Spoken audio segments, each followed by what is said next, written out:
So that little idea that you're hearing right now, the melody and the bass line, all came from the OXI One. None of this was programmed in Ableton's piano roll, and it only took a few minutes to come up with. And this exactly highlights a problem I've had with Ableton for years when it comes to writing melodies. I mean, it's not because Ableton can't do it. It absolutely can. But drawing notes into a piano roll with a mouse always feels a bit mechanical, a bit like checking your emails or doing some graphic design. And before long, everything starts sounding just a little bit predictable. Now, of course, you could say, Dean, why don't you play the melody in on a keyboard? And that's fair. But a lot of producers, like myself included, aren't trained keyboard players. And even if you can play, you often fall into the same patterns over and over again. Now, what I've always wanted is something that encourages experimentation and happy accidents. Melodies I wouldn't have probably come up with or written myself.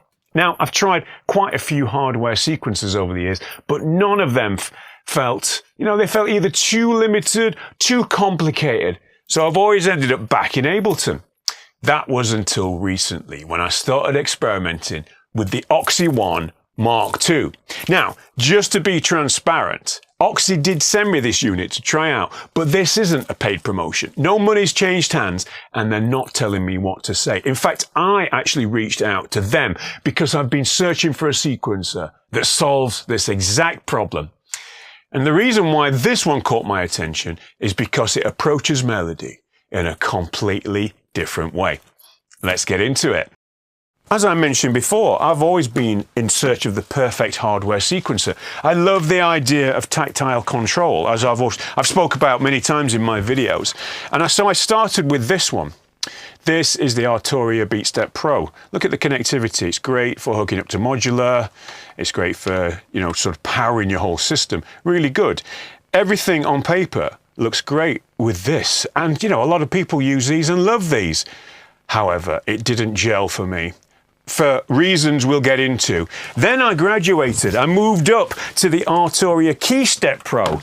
Now, this is a totally different animal, and this is another thing of beauty. These things are made like tanks, Look at this. Again, look at all the connectivity on the back. You've got endless CV gate inputs, outputs, hooks up to the modular perfectly, runs my drum modules. You've got 4 sequencers.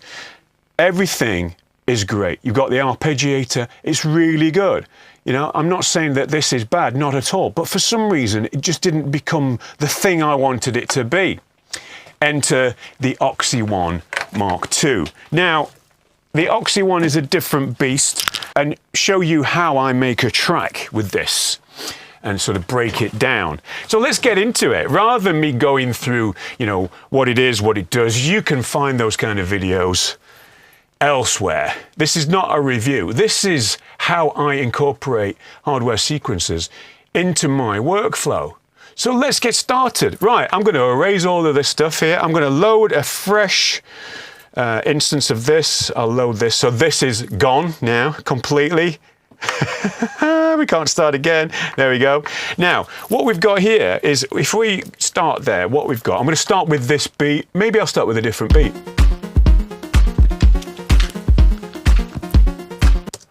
So let me get rid of those. Maybe I'll start with this beat.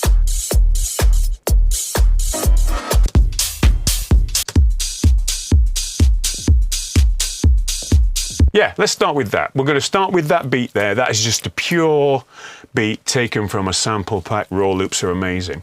So let's get into it. Let's start with the melody. Now, as I mentioned in the intro, the melody is the sort of thing that I've always struggled with. So how do we write a melody? Well, let's start with sequence 1. Okay, what I'm going to do is I'm going to set the scale here. So let's go Phrygian. I'm going to set the root note to be F, right? So that's a good start. The end is going to be set at 7 notes instead of usual 8 or 16. That's going to give me some sort of polyrhythmic sequence. So that's set there at that. And now I can just enter in some notes randomly. So I'm just going to do something really simple like that. Now, every time I hit Ableton, play, it will set this off. This is syncing to Ableton.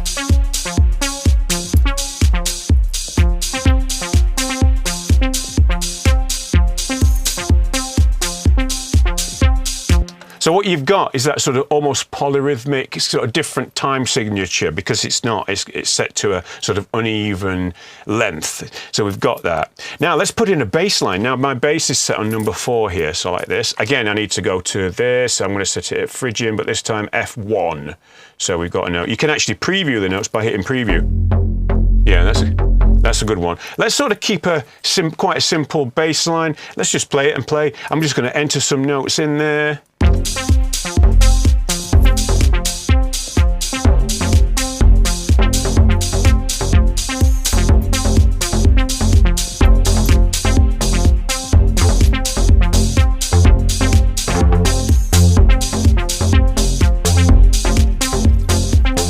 Brilliant. Now what I can do here is I can hit the velocity. I'm using the proper Repro 5, which is velocity sensitive. So I can then change the velocity. So we can have like a, let's just do something random like that. This is my bass notes.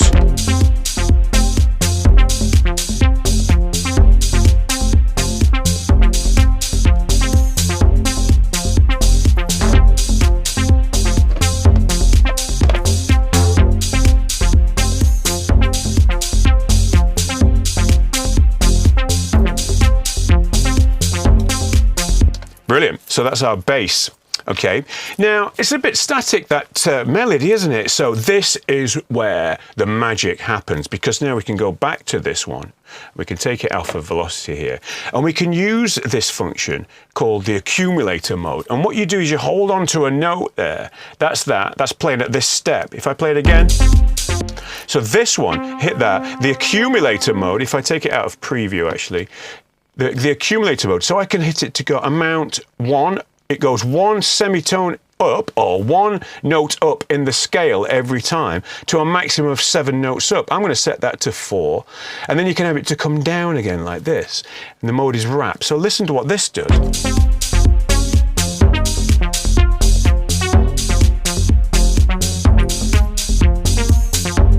Now I might want that to do 3 instead, like that, and go down 3. So you get this ever-evolving pattern that just accumulates on top of each other.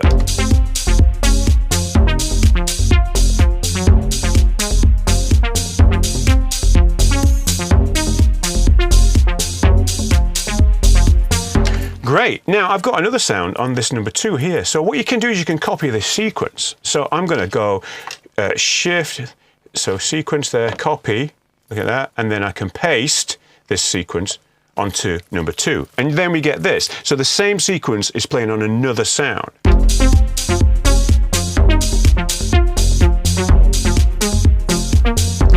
And what I can do is I can create a sort of, out of that very simple 2-note melody, I can create a counter melody by just changing the way that this note here accumulates. So if I add the accumulation there, I'm going to get that to come down instead. So let's listen to that, and I'll turn it up so you can hear it.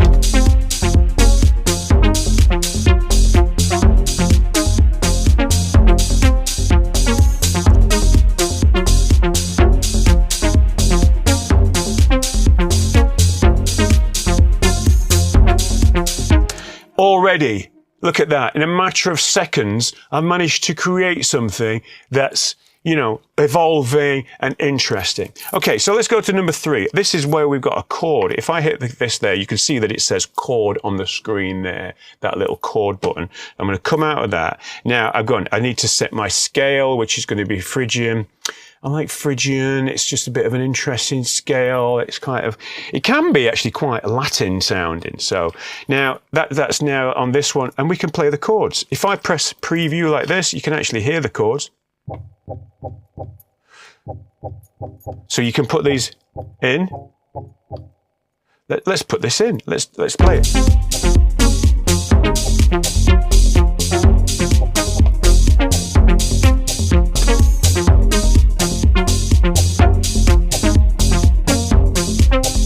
Now, what I can do, if I hold onto this chord, you've got the option to change the inversions.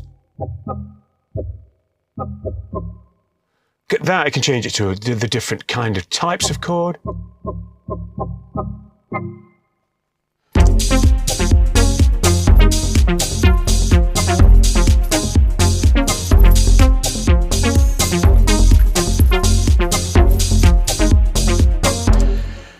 Look how quick it takes to do that. It's super, super intuitive. Now, what we've also got is performance mode, which I really love. And performance mode allows me to transpose any of these sequences. I've got 3 running at the moment, 1, 2, and 3. And well, I've actually got 4. I've got a chord there. So the 4 is the bass line. Now, you can transpose them within the scale of Phrygian. Okay. So if I just transpose the bass, let's see what that sounds like.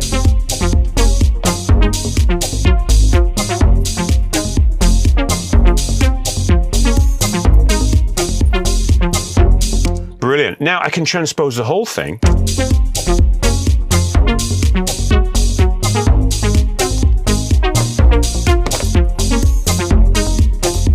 Or I can transpose different melodies against each other, sort of creating even more of a counter melody that works together.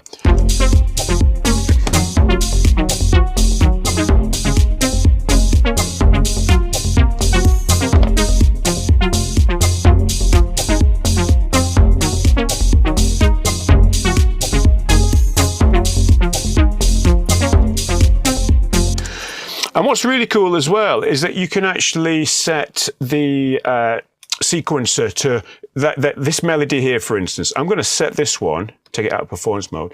I'm going to set this one to actually harmonize with this chord.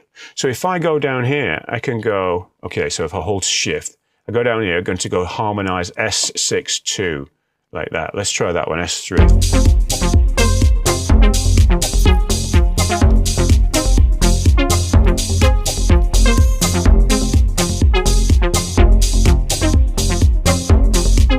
Now, if I solo that, what it's doing is harmonizing with that chord change, which we've got here. So if I press these two together. Now, and if I want to then go back to my chord pattern here and put another chord in here, let's put this one.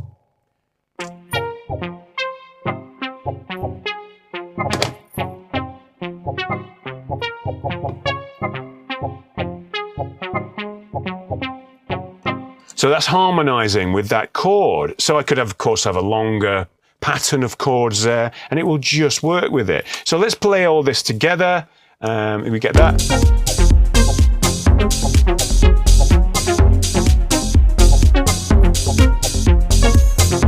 Back to performance mode, and now we can let's sort of mess around with these transposers here.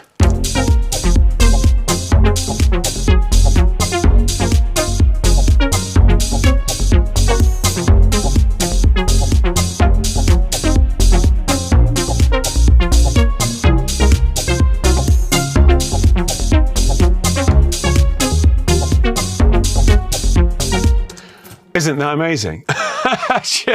Just to be able to perform it. Now, what would we do if we want to actually record this? Well, I can just simply go over here. I can arm all of these tracks, like so. Let's arm everything there. We don't need to arm that one or anything else. Let's do the bass there, like so. And let's just press record. Let's just, let's record the MIDI.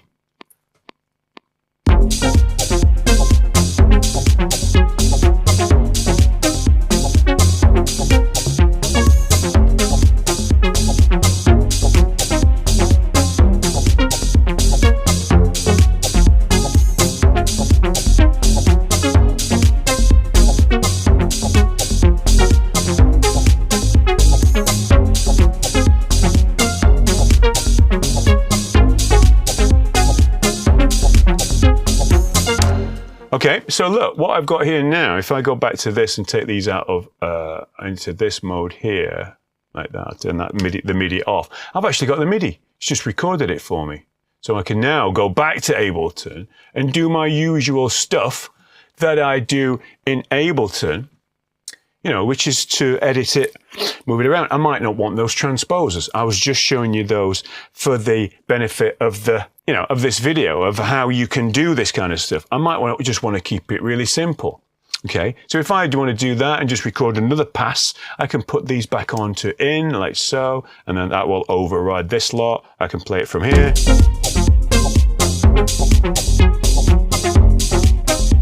You know, I might not want this to harmonize with the chord pattern there. So if I go like this, I can put it back into the Phrygian scale and it will just follow Phrygian F1, F2, there you go. Now, just to show you, because I've got it here in front of me, it works with the Vermona really well as well. So I've actually got the Vermona set up here. If I go to channel 2, that's going to correspond to this one, whatever this riff is playing here. So let me take that one out for a second, and then we can replace it with the Vermona set. It's a little loud. Let's do that. You can see it on the screen here.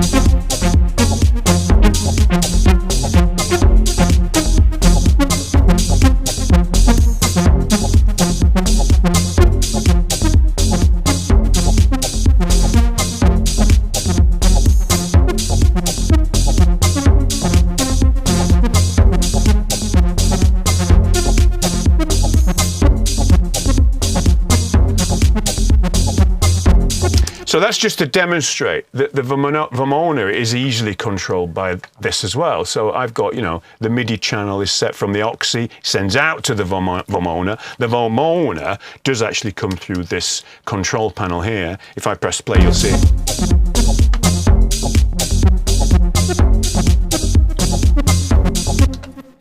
So it works as your brain. You know, I've not even looked as I was making this. I was just focused on this here, which gives me that sort of tactile control over Ableton rather than staring at the screen using the mouse. I mean, I think the mouse is the scourge of music production. This does not belong in music production, in my view. Says the man that uses it heavily. Hence why I've got one of these beautiful Logitech ones. But you know, if I can sort of come away from Ableton a little bit and just sort of get into these sort of more instrument focused, then, you know, it's, for me, that sort of just makes the whole thing just that little bit more fun. And it feels like I'm playing as opposed to checking emails, doing graphic design, all of that stuff that you do, you know, on your computer all day, getting away from the screen.